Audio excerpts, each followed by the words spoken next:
The shopping bags hit the ground first. Then the silence. Isabella Carter stood frozen in the middle of a quiet American park, staring into eyes she had spent 5 years trying to forget. Eyes that belonged to Kang Min-jae, the man she once loved.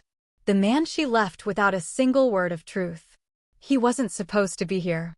Not in this town. Not in this park.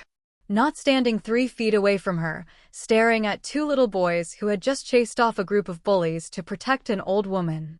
2 little boys with his eyes. His smile. Even the tiny birthmark near their left ears. Min-jae's chest rose and fell like he had forgotten how to breathe properly.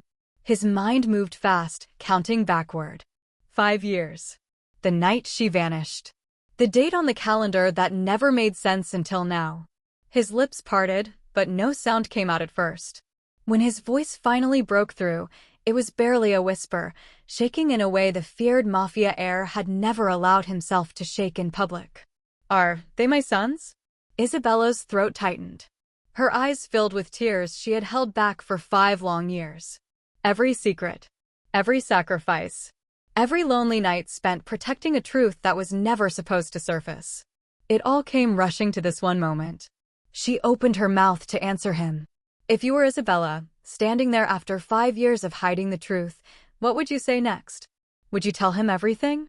Or would you still try to protect him from the danger that made you run in the first place? Drop your answer in the comments. I want to know what you would do. Before the tears in the park. Before the twins. Before her whole world changed, Isabella Carter was just a young woman trying to build a simple, stable life. She grew up in a small town in Ohio, raised by a single mother who worked 2 jobs to keep the lights on. Isabella learned early that dreams were nice, but bills were real. She didn't grow up believing in fairy tales.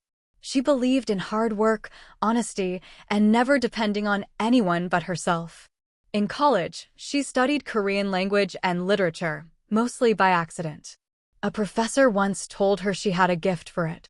That gift eventually earned her a 1-year exchange program in Seoul, working as a junior translator for a mid-sized publishing company.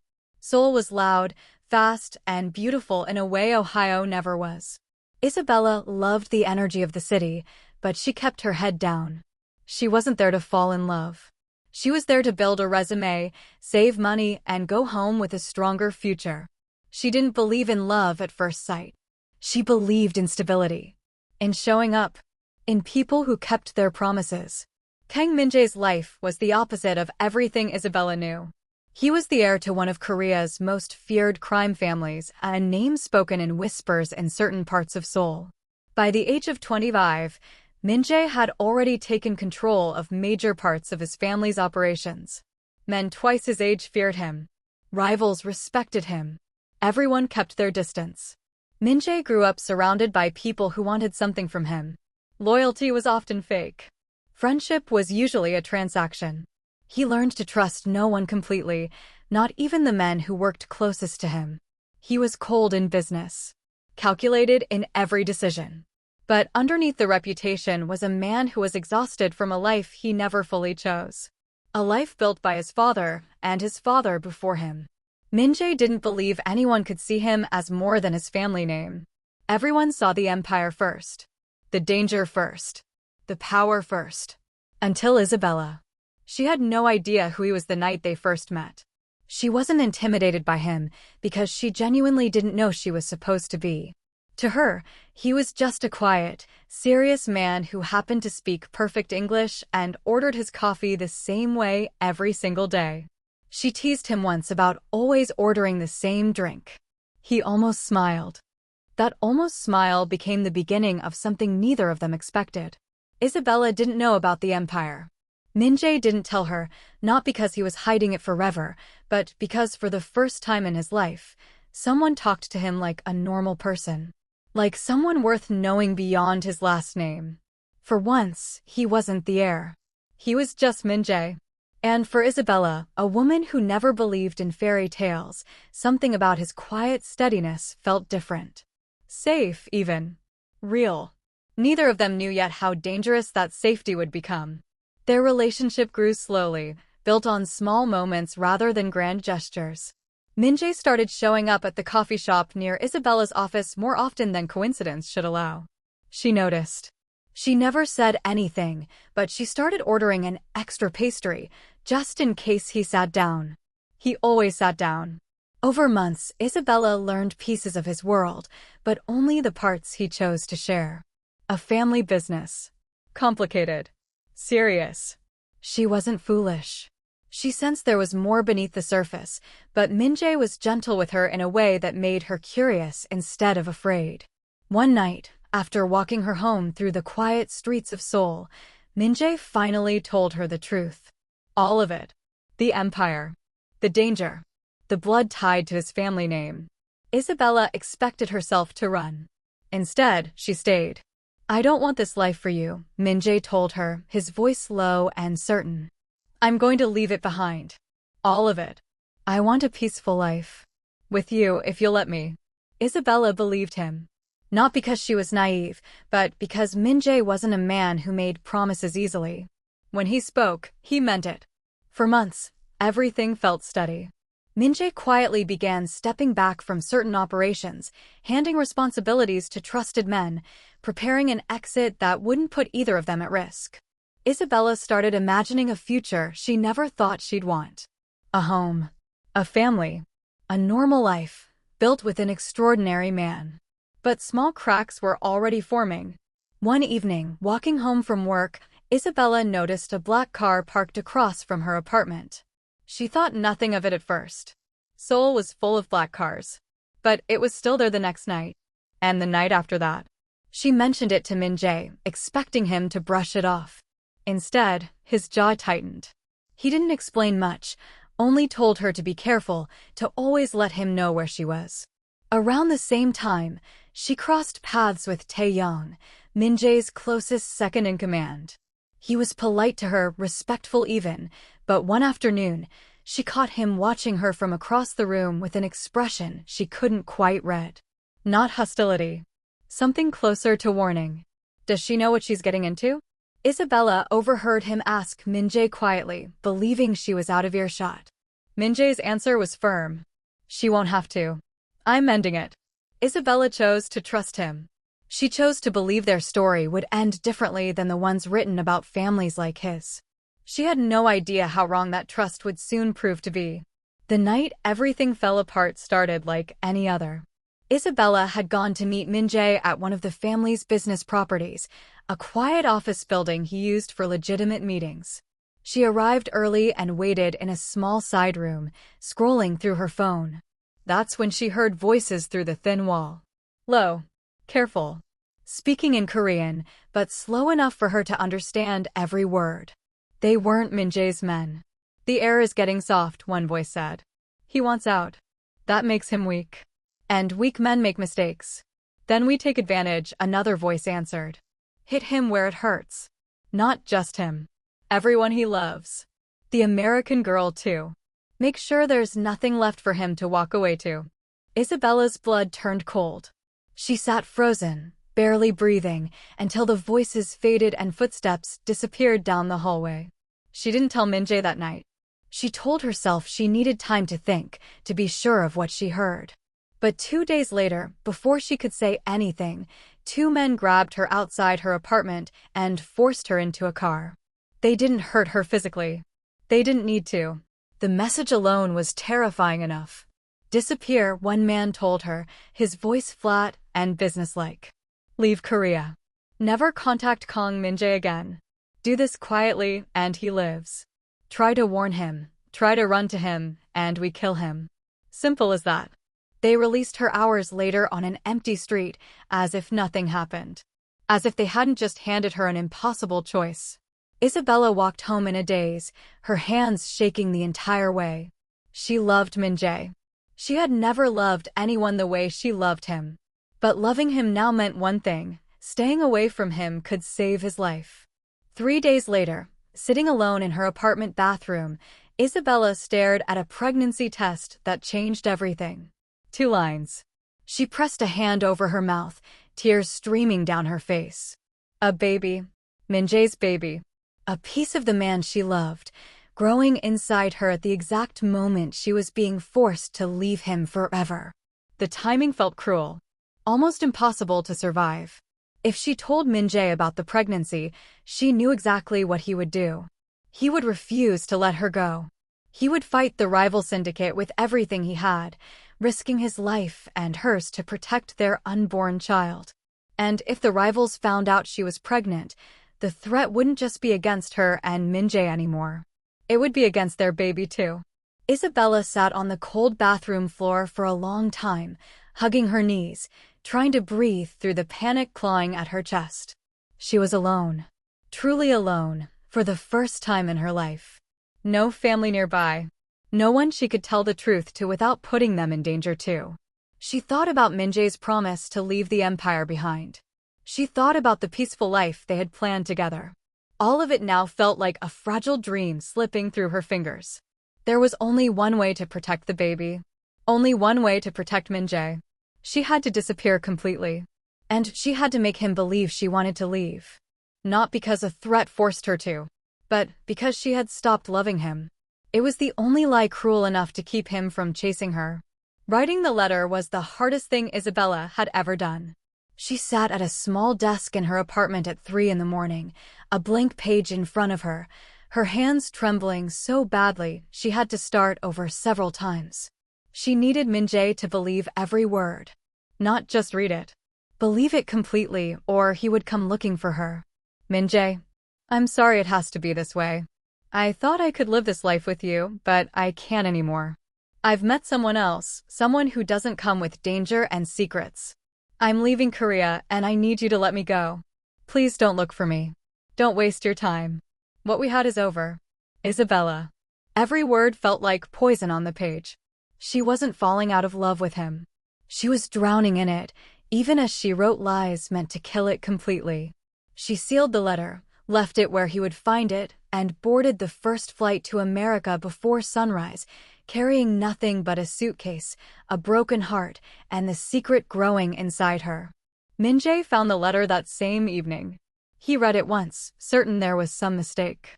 He read it again, searching for a hidden meaning, a code, anything that sounded like the woman he knew. There was nothing. The letter was cold, distant, final. Something inside him cracked in a way it never had before, not during rival attacks, not during his father's death, not through any danger he had faced in that world. He called her phone. Disconnected. He sent men to her apartment. Empty, cleared out completely, as if she had vanished from existence. For the first time in his life, Kang Min-jae, the man feared across Seoul's underworld, sat alone in silence and broke down completely. If you got a letter like that from someone you loved, would you have believed it? Or would something inside you have known it wasn't the full truth? Tell me in the comments below. 5 years passed. Isabella settled in a small coastal town far from Seoul, far from anyone who might recognize her name or her face. She changed her last name, found a quiet apartment near the water, and slowly rebuilt her life from nothing. Months after landing in America, she gave birth to twin boys, Ethan and Elijah, 2 tiny heartbeats that carried her strength and his blood. The boys inherited her kindness, her patience, her quiet determination. But their faces belonged entirely to Min-jae. The same sharp eyes, the same rare, thoughtful smile, even the same small birthmark near their left ears, a detail Isabella noticed the very first night she held them. Raising twins alone was never easy. Isabella worked 2 jobs, sometimes 3, stitching together a life through sheer will. Waitressing in the mornings, translating documents remotely at night, falling asleep more nights than she could count with paperwork still in her lap. She never once complained in front of her sons. She taught them kindness before anything else. She taught them to stand up for people who couldn't stand up for themselves, to be brave, to be honest, even when honesty was hard. When Ethan or Elijah asked about their father, Isabella always gave the same gentle answer. He was a good man. He loved you both before you were even born. It wasn't the full truth, but it wasn't a lie either. Her secret weapon was never money or power. It was resilience. Quiet, steady, unbreakable love that refused to let 5 years of hardship turn into bitterness. While Isabella built a new life across the ocean, Min-jae was rebuilding an empire. After she disappeared, something in him changed permanently. The rage he could have unleashed on the rival syndicate turned into something colder and more controlled. Over 5 years, Min-jae dismantled the criminal side of his family's operations piece by piece, transforming it into a legitimate, respected business empire. He told himself it was strategy. Deep down, he knew the truth. If Isabella was ever found, he wanted her to see he had become exactly the man he promised her he would be. He never stopped wearing the ring she once gave him, a simple band she found at a street market in Seoul, worth almost nothing in money and everything in meaning. His men learned not to ask about her. His mother eventually stopped suggesting arranged introductions. Min-jae attended galas, closed billion-dollar deals, and shook hands with powerful men across the world, but something in him remained frozen in the exact moment he read that letter. He searched for her in quiet, careful ways over the years, always hitting dead ends. Eventually, the search went cold, though the ring never left his finger. He didn't know it yet, but fate was preparing to hand him something no investigator, no empire, and no amount of money ever could. Min-jae's business trip to America was supposed to be simple. Finalize a billion-dollar deal, sign the paperwork, fly back to Seoul within the week. On his one free afternoon, his driver suggested a walk near a quiet coastal park to clear his head before the final meeting. Min-jae agreed, mostly out of restlessness. That's when he saw them. Two young boys, maybe 5 years old, stood between an elderly woman and a group of older kids who had been mocking her, knocking a bag from her hands. The boys didn't hesitate. One stepped in front of the woman protectively while the other helped gather her scattered belongings, chin lifted, unafraid despite being outnumbered. Their courage stopped Min-jae in his tracks. But it wasn't just their bravery that froze him completely. It was their faces. The sharp eyes. The familiar set of their jaw. The small birthmark near their left ears, visible as one boy turned his head. Min-jae's chest tightened. His mind refused to accept what his eyes were clearly showing him. Then one boy turned and shouted toward a nearby bench, "Mom." Min-jae's entire body went still. Slowly, almost as if pulled by something outside his control, he turned toward the voice.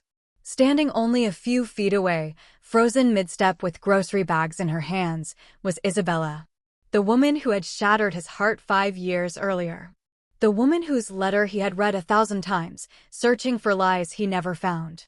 The woman he never stopped searching for, even after the search went cold. Their eyes met. The bags slipped from Isabella's hands, spilling across the grass. Neither of them moved. Neither of them spoke. The busy park around them seemed to fade into complete silence. Min-jae's gaze drifted back to the twins, then to Isabella, then back again, his mind racing through dates, timelines, the exact month she disappeared.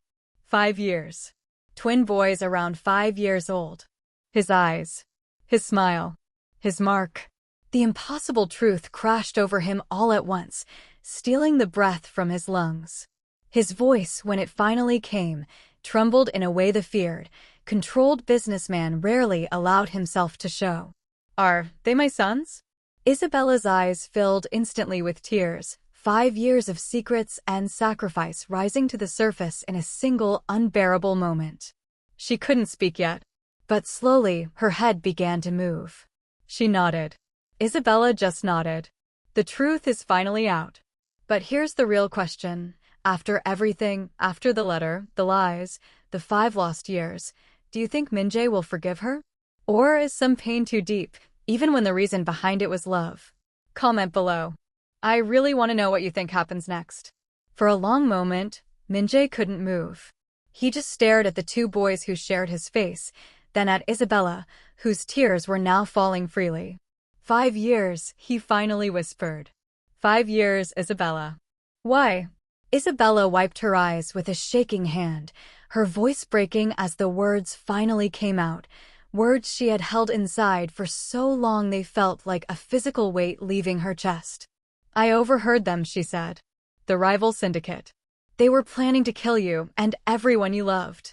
They took me. They told me if I disappeared quietly, you would live.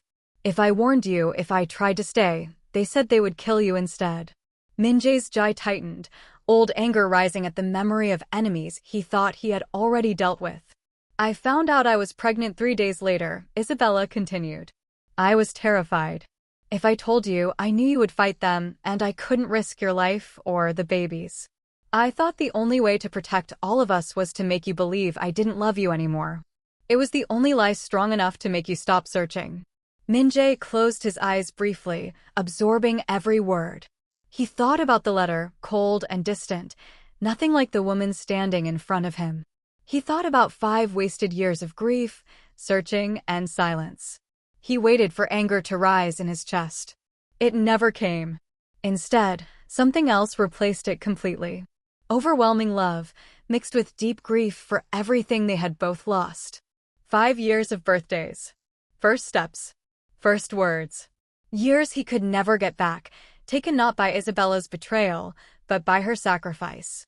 You did all of this, he said quietly, to protect me. To protect all of us, Isabella corrected, her voice trembling. I couldn't lose you. But I couldn't risk our children either. Min-jae looked down at the twins, who were now watching the adults curiously, sensing something important was happening even without understanding it fully. He crouched slowly to their level, his composed, powerful presence softening completely. Hi, he said gently. My name is Min-jae. I'm Ethan, the braver twin answered immediately. That's my brother Elijah. Min-jae's throat tightened as he studied their faces up close, seeing pieces of himself reflected back at him for the first time in his life. Are you a friend of Mom's? Elijah asked, tilting his head curiously. Min-jae glanced up at Isabella, his eyes glistening with emotion he rarely allowed anyone to witness. I hope to be much more than that, he said softly. If you'll let me. Isabella knelt beside her sons, placing a gentle hand on each of their shoulders, tears still falling, but her heart lighter than it had been in 5 long years. Boys, she said carefully, this is your father. Ethan's eyes widened.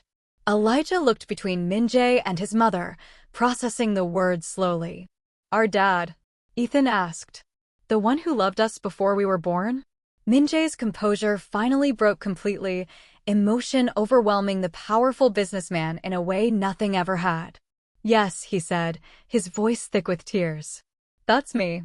And I have been looking for you, all of you, for a very long time. The twins, unsure but curious, slowly moved closer, drawn instinctively toward the man whose face mirrored their own. Min-jae wrapped his arms around his sons for the first time, Isabella watching through tears as 5 years of pain slowly began transforming into something new. Something that finally felt. Isabella's story teaches us something powerful about love. Sometimes, love isn't about staying. Sometimes, it's about walking away, even when it breaks your own heart, because protecting someone you love matters more than your own happiness. For 5 years, Isabella carried a secret heavy enough to crush most people. She gave up the man she loved, the life she dreamed of, and years of memories she could never get back. Not because she stopped caring, but because she cared too much to risk his life. Min-jae, too, learned something important. He learned that trust, once broken by silence, doesn't always mean betrayal. Sometimes silence is the loudest form of love. Sometimes the people who hurt us the most were only trying to protect us the entire time. Their story reminds us that truth has a way of surfacing, no matter how long it stays buried. 5 years of secrets, sacrifice, and distance could not erase the bond between Min-jae, Isabella, and their sons. Sometimes the family we're searching for has been waiting for us all along, hidden not by distance, but by circumstances beyond anyone's control. Real love isn't loud promises or perfect timing. It's sacrifice. It's patience. It's choosing someone's safety over your own comfort and trusting that truth, however delayed, always finds its way home. Thank you so much for watching until the very end. If this story touched your heart, moved you, or reminded you that truth always finds its way home, let me know in the comments below. I would love to hear your thoughts. Don't forget to like this video, subscribe for more emotional stories like this one, and share it with someone who needs a little hope today. Every comment, like, and share helps this channel grow, and it truly means everything to me. Thank you for being here, for watching, and for believing in stories about love, sacrifice, and second chances. Until next time, keep believing that even the most broken stories can find their happy ending.